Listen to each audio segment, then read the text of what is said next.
কেরালার উপকূলে বিশাল সমুদ্রের বুকে এক ভয়ঙ্কর ট্র্যাজেডি।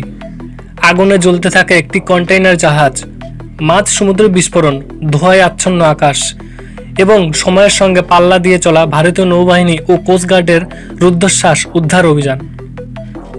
কেরালার উপকূল থেকে প্রায় 88 নটিক্যাল মাইল দূরে বিশাল সমুদ্রের মধ্যে জ্বলতে শুরু করে একটি সিঙ্গাপুরের কন্টেইনার জাহাজ। এই জাহাজটি শ্রীলঙ্কার কলম্বো বন্দর থেকে ভারতের মুম্বাইয়ের নবসেবা বন্দরের দিকে যাচ্ছিল। মাঝ সমুদ্রে আচমকায় ঘটে যায় ভয়াবহ বিস্ফোরণ এবং তারপর একে একে ছড়িয়ে পড়ে আগুন। জাহাজে ছিল 22 জন স্ক্রু।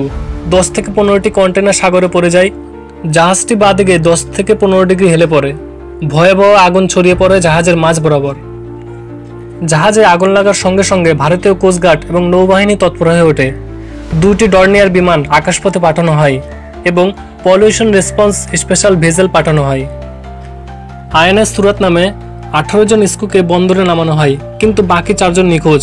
এদের মধ্যে 2 জন তাইওয়ানের, 1 জন ইন্দোনেশিয়ার এবং 1 জন মায়ানমারের নাগরিক। চীনা দূতাবাস থেকে আনুষ্ঠানিকভাবে ধন্যবাদ জানানো হয়েছে ভারতীয় নৌবাহিনীকে, কারণ উদ্ধার হওয়া 22 জনের মধ্যে 14 জন ছিলেন চীনা নাগরিক। একটি সূত্রের মাধ্যমে জানায় যে অভ্যন্তরীণ বিস্ফোরণ থেকে ছড়িয়ে পড়ে আগুন।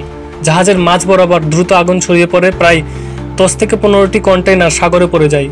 জাহাজটি বর্তমানে সমুদ্রে ভেসে বেড়াচ্ছে এবং এখনও ধোঁয়া নির্গত হচ্ছে। পার্শ্ববর্তী সমুদ্রপথে চলা জাহাজগুলোকে দূরে থাকতে বলা হয়েছে। আরও বিস্ফোরণের আশঙ্কা হওয়ার সম্ভাবনা রয়েছে। এই দুর্ঘটনা কেবল মানুষই নয়, মহাসাগরের ইকোসিস্টেমের ওপর বড়সড় প্রভাব ফেলতে পারে। সমুদ্রে পড়ে যাওয়া কেমিক্যাল কন্টেইনার, তেল এবং অন্যান্য বজ্র সামগ্রী থেকে জলজ প্রাণী এবং পরিবেশের উপর মারাত্মক প্রভাব পড়তে পারে। এই দুর্যোগ আমাদের দেখিয়ে দিল সমুদ্র যতই ভয়ঙ্কর হোক, ভারতীয় নৌবাহিনী এবং কোস্টগার্ডের সাহসিকতা এবং প্রতিশ্রুতি আরও শক্তিশালী। সময়মতো পদক্ষেপ এবং বিপদের মধ্যে মানুষের জীবন রক্ষা, সব মিলে এটি একটি গর্বের অধ্যায়। বন্ধুরা, সমুদ্রে আগুন মানে শুধু আগুন নয়, তা মানে জীবন মৃত্যুর লড়াই। তা আন্তর্জাতিক মানবতার এক দৃষ্টান্ত। ভিডিওটি এখানেই শেষ করছি। ধন্যবাদ। জয় হিন্দ, জয় ভারত।